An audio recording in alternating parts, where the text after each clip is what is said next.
5:31, Daddy Tutan. Aba. 5:31 in the morning, oh. Napakatindi na yung Daddy Tutan sa ni Mami Tutan talaga. Sinamantala namin yung okasyon. Happy Valentine's nga pala. Sa mga happy ang Valentine's. Mang Tani! Hindi ka happy? Ha? Hindi ka ba happy? Happy naman. Ibig sabihin, hindi natin na-celebrate ni Mami Tutan. Pero yung, ngayon lang yata tumama si Mang Tani. Sa Pag-asa. Ang balita ko kasi, magkakaroon ng lindol February 14. Magnitude 6.9. Ewan ko ba kung bakit natuloy yata. Tutut! Bawal po sa bata. Ito po ang ating ibon ng anak ni Kaya na ano yan? pangit ng mukha, puro bulots. Anak po to ni Kitira sa ni Adrian. Ito yung tatay niya, oh. Oh. Ito yung kay Adrian na ibon. Sana maparami natin kasi maganda rin ang nililinyada Hindi, niya. gutom na gutom sila. Hindi ka ba nagpakain ng gabi? Yung hapon? Oo. Hindi. Kaya naman pala. Ito guys, ang ibon natin na si Katarman. Meron na siyang anak, dalawa dun sa taas. Itong mga ibon na to, yung iba dito nalipad na sa atin. Kaya lang, hindi pa moment para tayo mag-tossing. Ito si Chinese. Ano to si Chinese? Hindi. Galing to kay, Boss Obet Estapia. Gift bird sa atin to. Tapos, ang ibon naman na to, Mga gutom.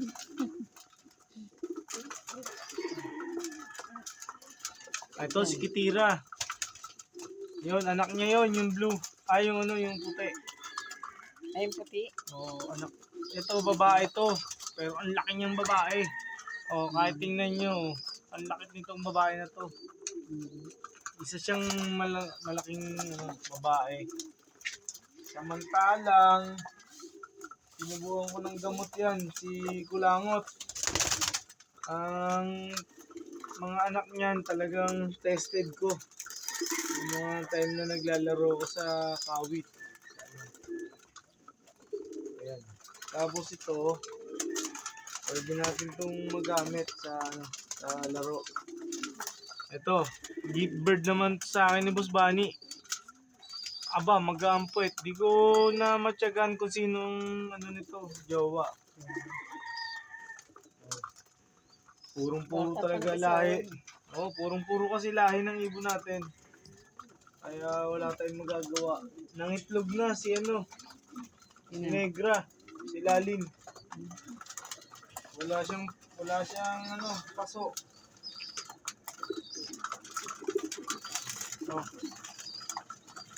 Ganito po ang buhay namin ni Mami Tutan.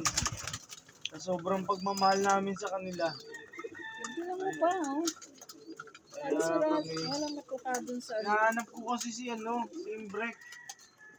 Baka nagbe-break in pa. Ang hinahanap namin, si Imbrek. Siguro nandun sa taas sa portal. Kasi oras na rin pang pagtulog nila. Kaya lang kami ni Mami Tutan, hindi pa natutulog. At bakit kami kakaingitan pa? Samantalang ang sarap na ng tulog ng mga taong yon, nagawa pang sirain yung padlock namin. Isipin nyo, hindi naman kami masamang tao. Nangangalapati lang. Para kami igawan pa ng di maganda.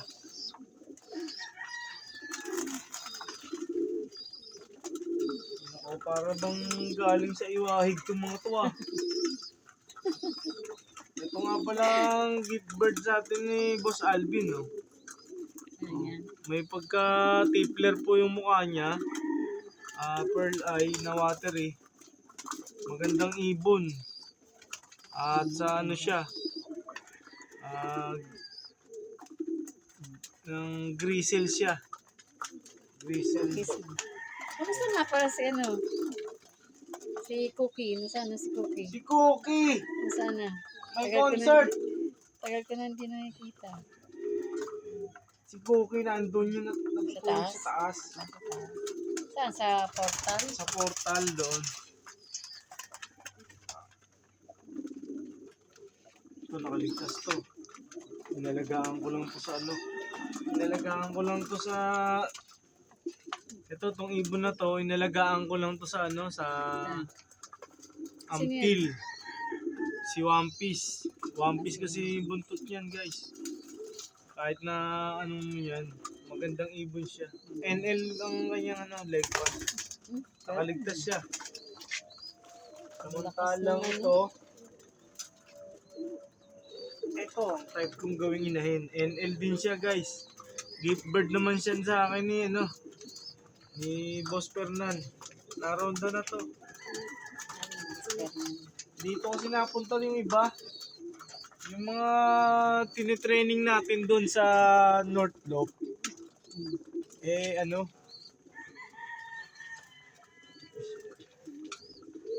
Ito, gagawin natin to mamayang umaga. Bitmin Pro tayo mamayang umaga. Hindi po tayo nagko-commercial pero maganda pong klase. Hindi ko po alam yung maker nito pero magandang klase itong Bitmin Pro.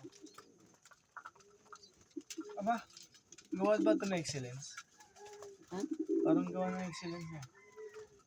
Titingnan natin.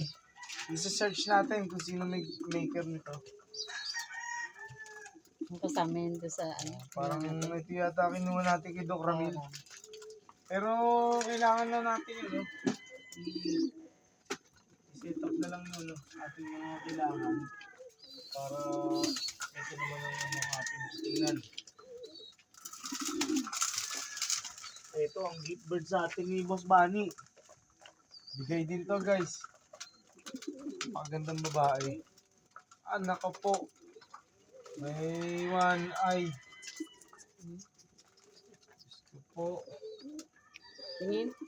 May one eye cold. Nagsisimula. Nagsisimula yung one eye cold niya. Pero parang yun pa talaga pa mata niya. Yun talaga. Wala. Tingnan natin yung ngalangala kung kailangan natin i-check yung ngalangala kung may mga malagkit. Wala. Ibig sabihin, mata niya yun. Mata niya. Malaking babae siya, guys.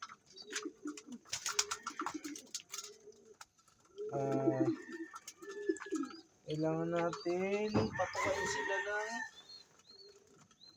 ano lang yun.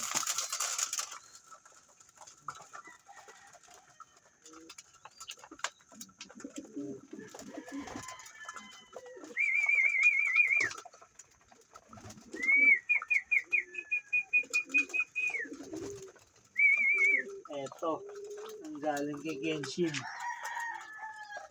Isang magandang babae. Naka-thunder yung mata niya. Ayan. Magandang babae. At pinapakip sa akin to ni Genshin Imura. Shoutout sa'yo, pare. Pareng Genshin. Yan.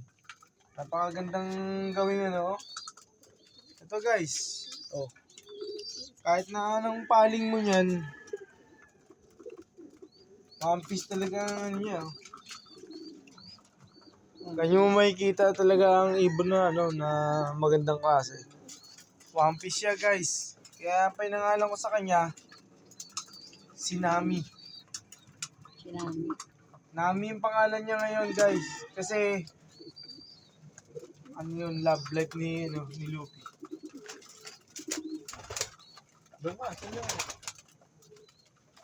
Okay. Bago pa tayo, ito nga pala, nasa labas nga pala tong isang ibon natin, nilabas ko. Na ano yan, napunta doon doon talaga siya born sa pang norte. Kaya lang, Yung yan. kaya lang yung malikot. Hindi ko madakma.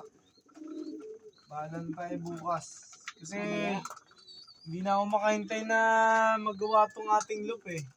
Alam mo na, nalalapit na ang summer race. Summer ng norte. Nalalapit na talaga. Tapos, yung nakaabang na na karera ng norte, meron tayong 10 singsing para doon. Kaya lang di pa nasusuksok lahat. Yung kaibigan ko na si JR Tumampil, shoutout sa iyo pare ng Tempe Loop. Salamat sa iyong kagandahang loob at may gift bird na naman si Daddy Tutan. 2 singsing. Alam niyo na, mabait si Daddy Tutan, lalo kong tulog. Ito ang ating pag-ibon. Sa dami ng kaibigan natin, madami tayong ibon. Sa dami ng kaibigan natin na nag-o-offer, sino naman ako para tanggihan? Alam nyo na, siguro nasabi ko na sa inyo the past episodes natin, yung moment na pumunta ako sa ibang bansa na namigay ako talaga ng ibon at mangyayari naman yun. Yung mga umaasa dyan na somewhere out there na mga kaibigan natin na makakahingi sa akin ng ibon, mangyayari naman po yun. Gagawan na po natin ng paraan. Samantalang, ang ating ibon na ganito, na time na wala tayo sa karera, nabibigyan natin sila ng importansya. Tapos, gusto kong makita tong isang ibon na to. Ayan. Maganda na siya. Ito yung anak ni Baldado. Ganda. At ni Tondo Girl. Siya si Binondo. Binondo Girl. Yan. Ganda. Napakaganda po ng pagka-black mosaic niya. Napakakinis. Pati sa itsura ng mata, ng muka. Talaga naman. Straight na straight po ang tuka niya, oh. Ang kapatid niya, si Whiteback. Si Whiteback naman. Tingnan natin si Whiteback. Ito si Whiteback. Yan. Natabuno na yung niya. Ayan. Magandang ibon din, guys. Oh. Dilaw po yung ulo niya.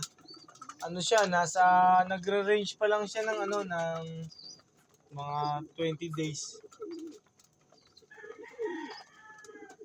Kaya antabay tayo sa kanya.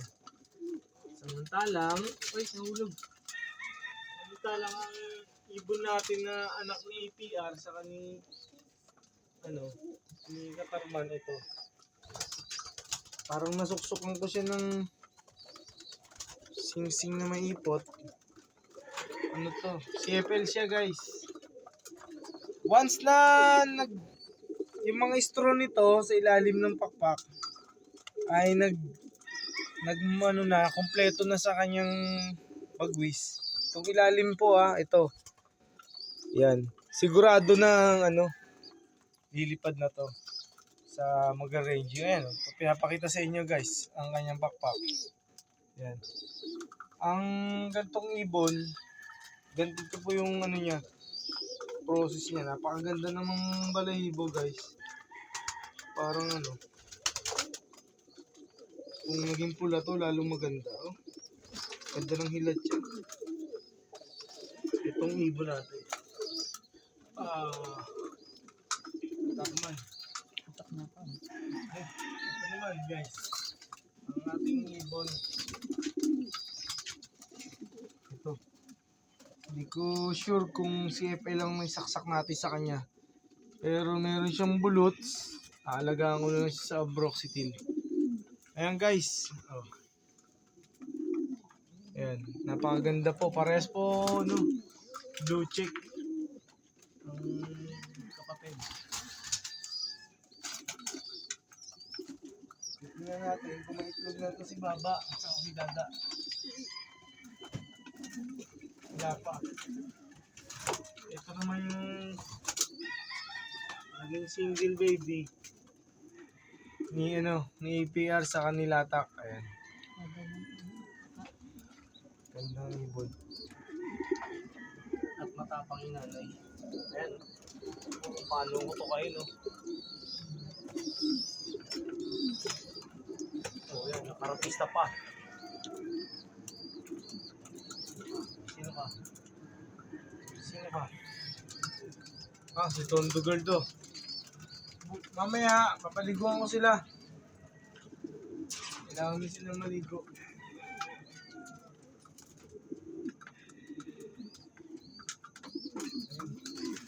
Nagkahiwalay po si Stitch at si Sablon. Umaris na po siya kay Damiso. Ayan. Ayan. Isawa na sila. Tapos si hindi ko po alam kung may itlog na to si Blade.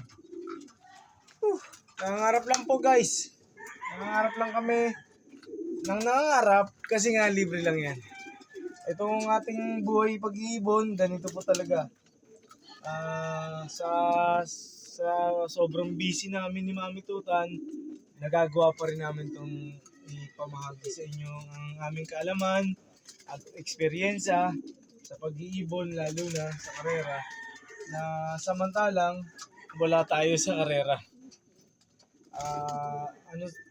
Salamat sa CFL na nakapaglaro ang ating kaibigan na si MJ.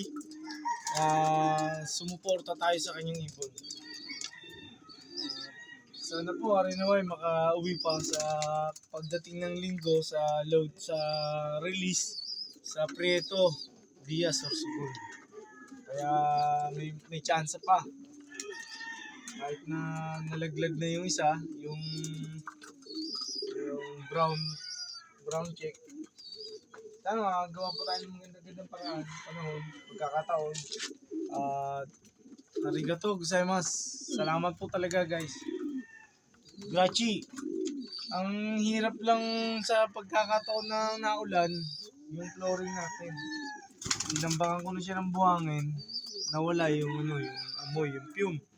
Pero some other day siguro magawa na natin ng pagkakataon na ilipat na sila ng nakaangat sila rito. Gigibahin ko talaga to eh. Gigibahin ko to. Ayan guys, kailangan na natin magpahinga. At mamaya na lang ulit sila papuntahan. Close ka na. Salamat po. At kung inabot mo tong part ng ating video na to, sana ma-subscribe nyo mapindot nyo yung bell button nyo sa ilalim. Subscribe all notifications, saka paki-like and share na rin po. Ganun po talaga buhay ng pag-iibon, ganyan po talaga. Kailangan natin makita sila every time. Makita natin kung anong kaganapan pa sa loop na to. Na samantalang hinihintay na talaga ma-renovate. I'm planning to do something na talagang makukuha nila at makikita nila yung pagmamahal natin sa kanila. Thank you guys and God bless you all.